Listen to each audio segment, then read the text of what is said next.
Hi, Judy from Witchpeace Craft. Welcome to today's videos. Males, cows, markets, and pink October, of course. It's been a long day today and I am a little tired, but I really wanted to share this with you. I've got a few notes because there's quite a bit to get through. So I finally finished all the items I was making for the Halloween make-along with Crystal at Ricola's Crochet Corner. When she announced it, I got really excited because I found a pattern I wanted to do and I bought the pattern. I was so excited. I have finished it, but I sold it at yesterday's market. It was the Witch's Brew Tea Cozy. It's in black and white. I'm sorry, I don't have a colour printer here. This was the pattern I got all excited about. You know, I love tea cozies. So I found the pattern and I made it with the leftover yarn from my Doctor Who scarf, which was Premier DK weight yarn. And at first it was okay and I was enjoying it. Then I grew to really wish it was finished. There was a lot more to it than I thought and the pattern was incomplete. There were bits missing. But yeah, there is a picture of it and I'll post pictures at the end so you can see what it turned out like. But I sold it at yesterday's market. So that was the first item I made for the Halloween make-along. And I was so into this, I made a second tea cozy. I made a jack-o'-lantern tea cozy.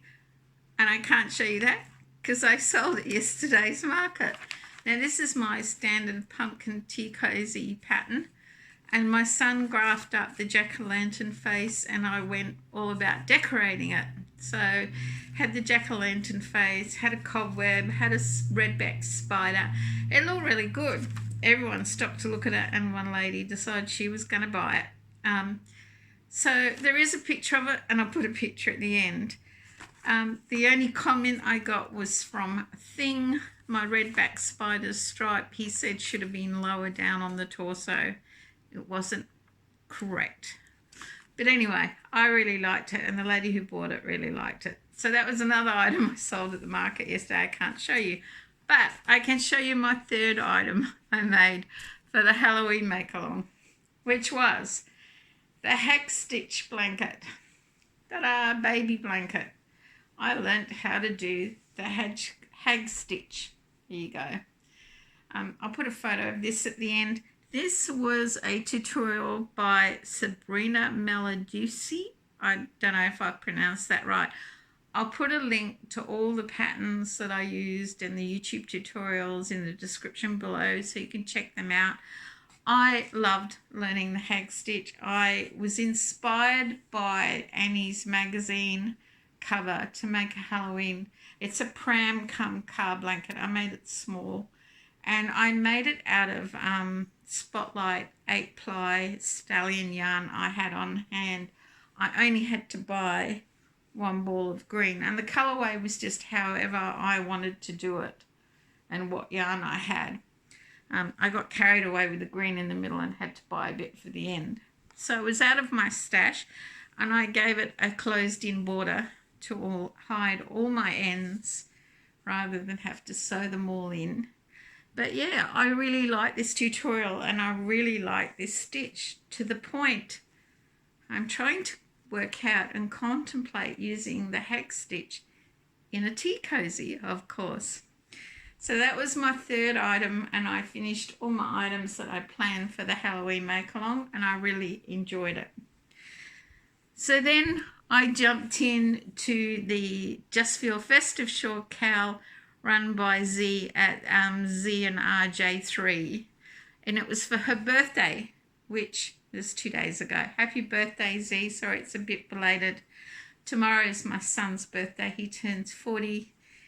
We spoke last night on WhatsApp. He's in London. Yeah, he'll be working. He said there's not a lot you can do to celebrate your birthday. I think friends are going to do a bit of a dinner where the two households are allowed to meet.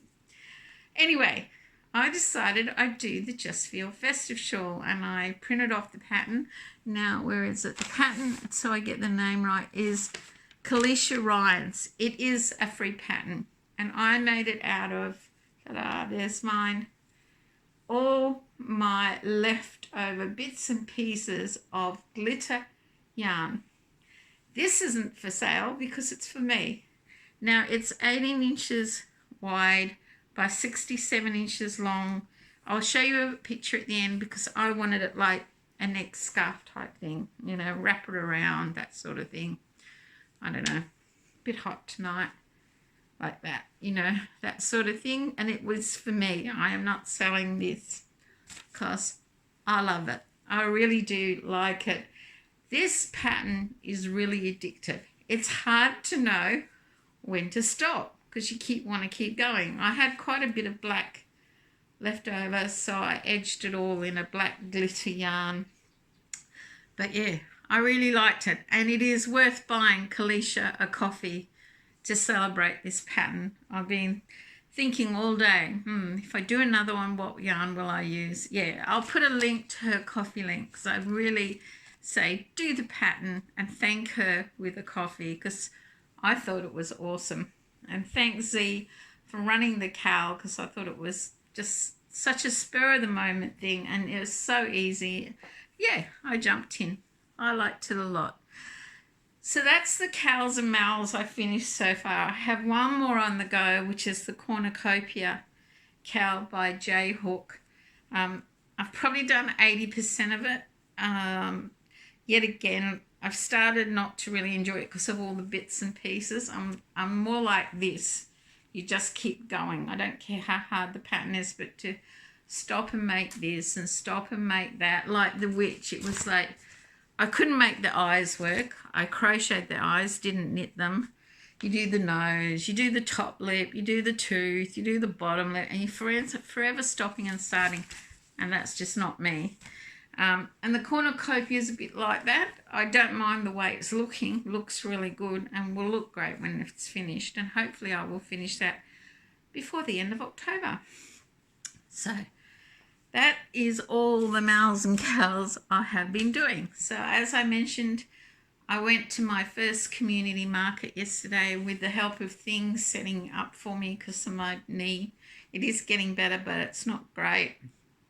And it was an average market day. I had reasonable takings. I sold a lot of tea cozies and tea towels with crochet tops and other things. But yeah, it was great in that respect. It was disappointing in the fact that I had someone steal a tea cozy.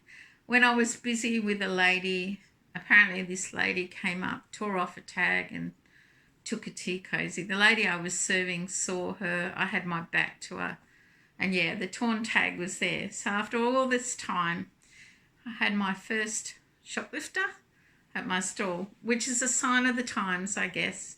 It's disappointing. If she really wanted it, I would have just given it to her for nothing. But anyway, that's the way it goes. So I did make a bit of profit, and yes, that will go towards my donation to the McGrath Foundation at the end of the month for Pink October, which brings me to Pink October. Have you been making things in pink? Well, I made one more thing for this week, or last week. I made what I call the strawberry bonbon hat. Yes, it's a Bag O' Day chocolate bonbon hat, and I made it in pinks. It might be looking a bit red there, and it's two pinks. Because with Gary from Urban Yarn and Canadian Crochet, I've been watching their videos and I actually for the first time combined two yarns that were different weight. So I used the Spotlight USA style worsted or 10 ply, and I had this 4 ply baby pink yarn, which is like sport weight, like a decent 2/3 of a ball left. I can't even remember what brand. And I put them together because I just didn't want this plain hot pink. I wanted a bit of colour, a bit of variation in the colour. And I learnt the hard way. You've got to be really careful about keeping those yarns tight and together because you go back to check and you got loops of the finer yarn. But it was a learning experience, and I really enjoyed it, because now it's like, what 2 yarns can I put together? This is an awesome tutorial by Crystal at Bag a Day. I'll put a link to it in the description below, because I didn't write down what number it was. But while we're on the subject of Crystal at Bag a Day, congratulations, Crystal, on reaching 600,000K. That is awesome and well deserved, and onwards and upwards to 1 million. I hope you make 1 million before the end of the year, because I think that would be awesome, because 2020 has been not a great year for everyone, but it would be nice to finish on an awesome note for the crochet community if you reached 1 million. So everybody spread the word. For me, when I took up crochet again a few years back after a 30-year break, I do remember the first thing I ever checked out on YouTube and I made was a bag by Crystal from Bag a Day. Now, I did write this down because I think it is, yes, it is tutorial number 80. And I still make those bags for little girls and sell them on my stall. I sold one yesterday and I still have this one. It is the Shell drawstring shell parcel bag, tutorial number 80. That was the first thing I ever made after this tutorial, not this particular bag, after a 30-year absence. So I guess if you do follow Crystal at Bag a Day and you've made something of hers, tell me what the first tutorial of hers you ever made, if you can remember. Or if not, your favourite tutorial that she's done. Leave it in the comments below. I'd love to know. And if you're planning one of her tutorials to do in the future. Because, yeah, I think it'd be interesting to see what people make and what they get. But I love this bag. I still make this bag for markets. And little girls, like I've had mum say, oh, I need a gift. And this I can knock up really cheap. Often I just give it to them. It's got tissue paper because it was on display yesterday. I sold one in purple. Yes, I don't like purple very much, but I do make it because I know it sells.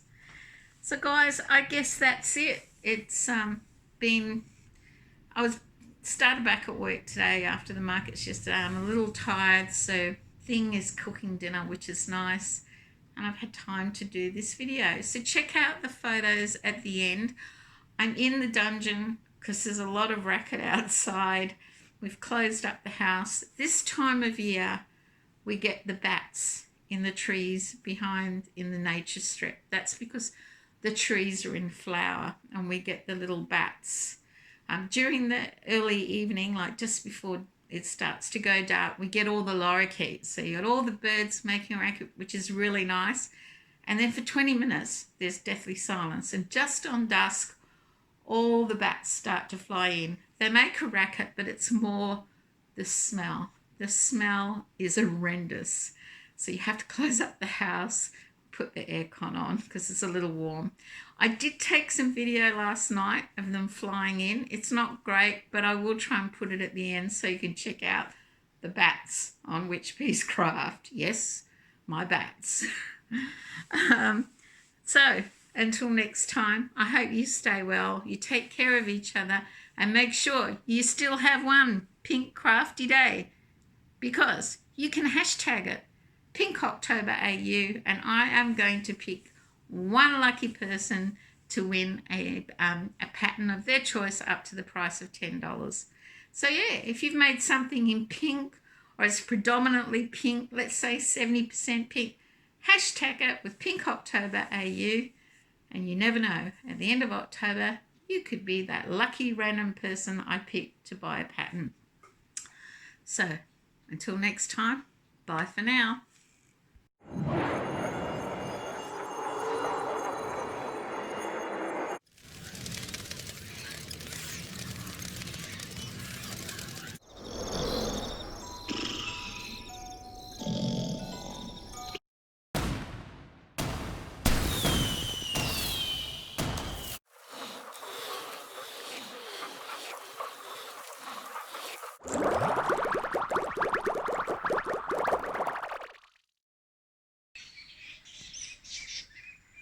You can see the bats coming in for the night.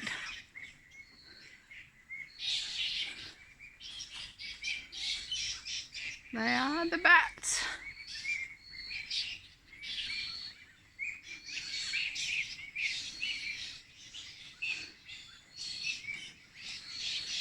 Waking up and flying in. And they're in that tree up there.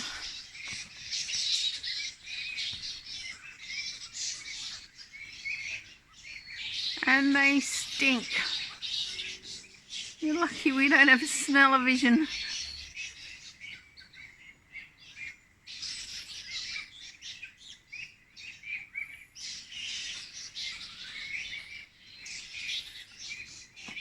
I'll hold it there because they seem to fly between trees.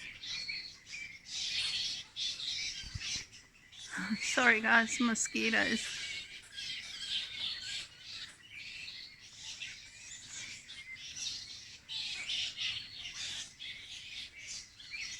I'll come out later and when they've settled for the night, and you'll hear the deafening noise they make.